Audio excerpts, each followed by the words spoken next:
Bagaimana mencegah penyalahgunaan wewenang hakim dalam menangani perkara meski ini bukanlah kasus yang pertama kali terjadi. Kami bahas bersama anggota Komisi 3 DPR dari fraksi PKB, Hasbiolo Ilyas, bergabung juga pakar hukum pidana Universitas Trisakti, Abdul Fikar Hajar. Mas Fikar, selamat malam. Bang Hasbi, selamat malam.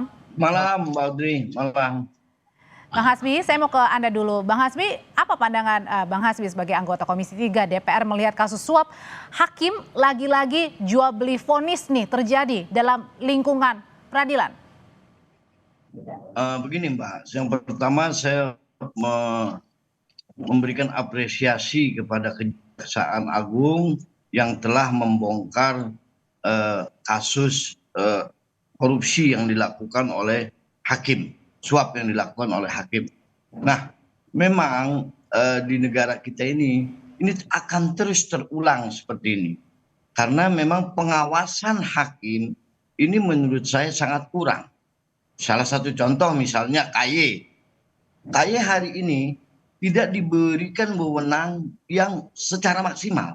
Misalnya, salah satu contoh di KPK. Saya selalu mengatakan di setiap rapat dengan KPK, di waktu RDP dengan KPK, KPK perlu adanya pencegahan. Nah ini KY, hari ini KY tidak melakukan hal pencegahan.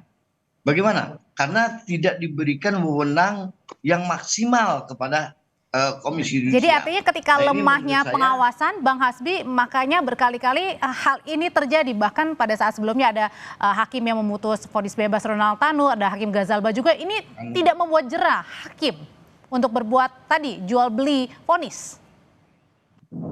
Karena memang ini soal mentalitas. Ini soal mentalitas dan gangguan hakim ini di internal, di luar internal, di luar memang sangat godaan hakim ini sangat berat. Kuat atau tidak untuk menghadapi hal-hal seperti ini. Ini tidak bisa. Perlu adanya pengawasan yang maksimal. Bukan hanya hakim yang perlu pengawasan yang maksimal. Advokat juga perlu diawasi. Mesti ada tim khusus yang mengawasi khusus advokat di luar lembaga-lembaga yang ada. Misalnya ada lembaga-lembaga advokat yang ada di luar itu. Misalnya salah satu contoh, advokat, mohon maaf ya, bahasa saya agak kasar, calo antara hakim dengan untuk memberikan uang untuk menyuap hakim. Ini yang selama ini jadi terjadi. Artinya lemahnya pengawasan di mana-mana termasuk pengacara ya Bang? Oke, saya mau ke Mas Fikar dulu. Mas Fikar, jadi yang mana nih letaknya nih? Ada tadi soal lemahnya pengawasan baik di hakim maupun di pengacara, atau tadi tergiurnya ini susah nahan godaan? Atau jangan-jangan ada faktor lain seperti gaya hidup misalnya? Ya, saya kira ini kejadian tidak bisa dipisahkan dengan sistem yang sedang berjalan, gitu ya. Sistem yang sedang berjalan, artinya kejadian ini sebenarnya sistemik. Di satu sisi ada institusi yang punya kewenangan penuh, ya memutus, ya yang punya kewenangan penuh memutus. Di sisi lain ada orang yang akan menjadi korban putusan, kan begitu. Nah, karena itu kemudian betul tadi Bapak katakan harus ada lembaga yang sebenarnya bekerja sebagai pengawas gitu. Nah, tetapi itu tadi saya bilang ketika masuk ke dalam satu sistem seperti ini, maka pengawasan itu harus lebih luas gitu. Tidak hanya melulu umpamanya seperti KY hanya diberikan pengawasan terhadap etika, tetapi juga sebenarnya terhadap seluruh perbuatan gitu. Mestinya meskipun KY tidak punya kewenangan mengawasi perbuatan, ya dalam prakteknya harusnya juga harus diawasi gitu. Di samping etika juga perbuatannya. Maksud saya KY bisa merekam persidangan, KY bisa menginvestigasi putusan dan sebagainya, mestinya itu dikerjakan. Nah, ketika melakukan penghukuman baru diserahkan kepada lembaganya masing-masing. Umpamanya etika ya udah KY yang memutuskan. Tapi kalau ada unsur pidana, maka itu harus diserahkan ke KPK, ke kejaksaan atau kepada lembaga-lembaga yang punya kewenangan untuk memutus. Ya, artinya masing-masing instansi itu tidak lepas tangan gitu. Mereka bekerja secara menyeluruh, seharusnya seperti itu. Nah, karena itu relasi yang tidak seimbang. Di satu sisi hakim kewenangannya sangat luas ya, di sisi lain pengawasnya kurang kuat gitu. Ya, jadi bisa diibaratkan sebagai ya udahlah berbuat dalam tanda kutip ya sewenang-wenang hakim ini. Betul, seperti itu. Jadi karena kurang tegasnya pengawasan gitu. Oke, Bang Hasbi, kan sebelumnya para hakim juga ribut nih soal kenaikan ya gaji begitu. Nah, ini melihatnya gimana dengan sebelumnya ada keinginan untuk menaikkan gaji, meminta kenaikan gaji para hakim, sekarang dengan lagi-lagi kasus jual beli vonis nih terjadi lagi. Memang kebetulan pada waktu itu di waktu hakim-hakim minta kenaikan gaji, kebetulan saya menerima di fraksi PKB pada waktu itu.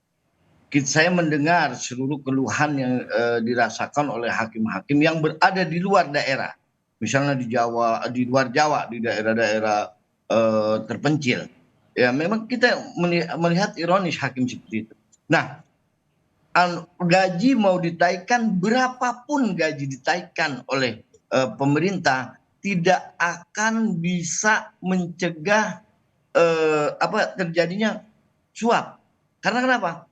Karena mental hakim yang harus dikuatkan. Satu, ini karena faktor mental. Yang kedua, pengawasan yang kurang, lagi-lagi pengawasan yang kurang maksimal. Saya mengusulkan KY itu harus diberikan kewenangan yang luas. Sekarang kewenangan KY itu tidak luas. Andai kata diberikan luas, tapi fasilitas yang diberikan kepada KY hari ini sangat lemah. Tidak seperti KPK misalnya, tidak seperti kepolisian.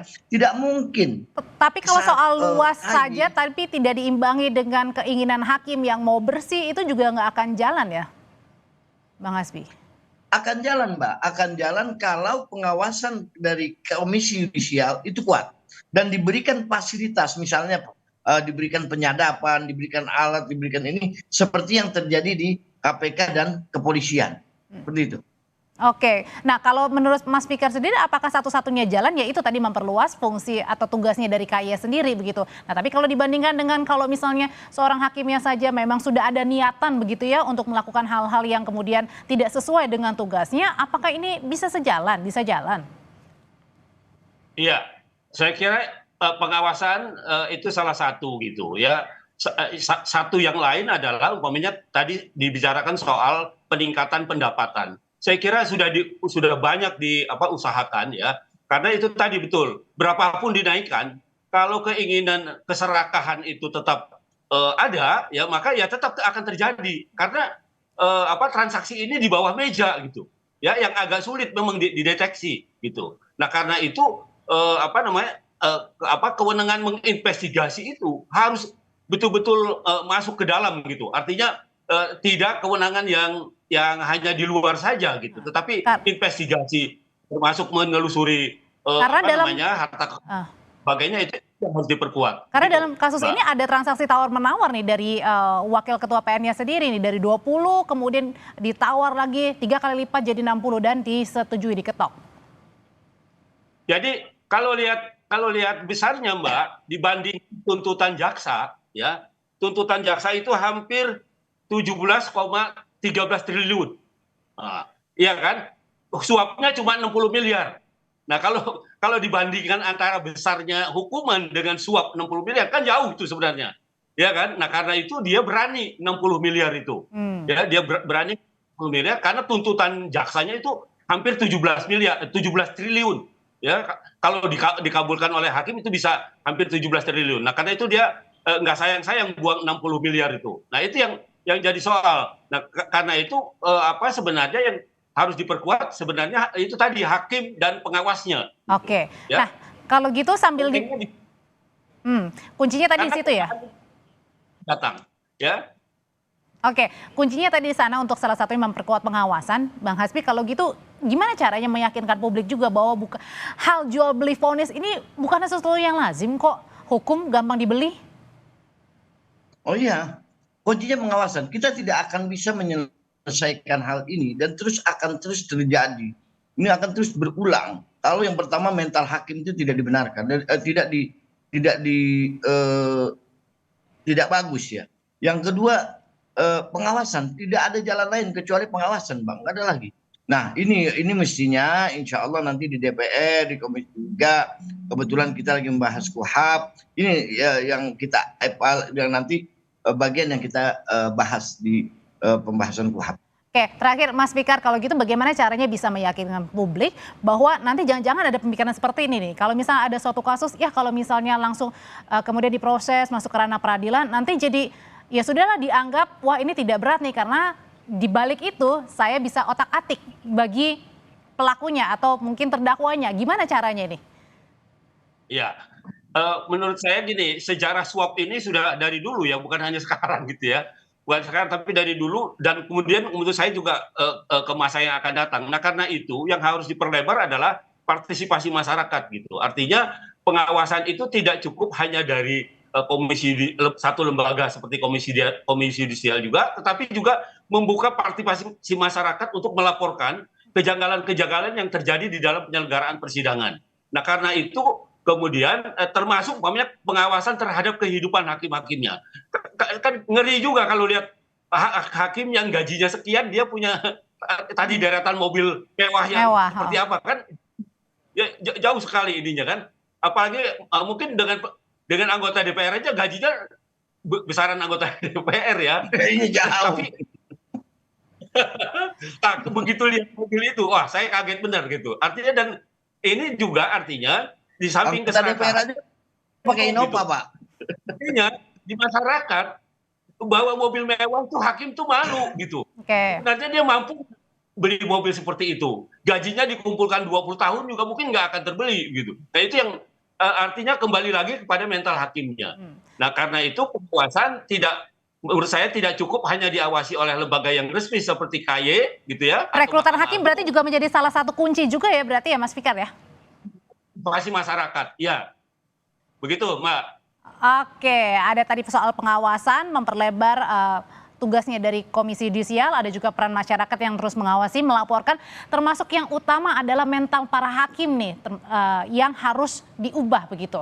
Terima kasih untuk pandangannya Mas Fikar, terima kasih juga Bang Hasbi, selamat malam. Terima kasih Mbak.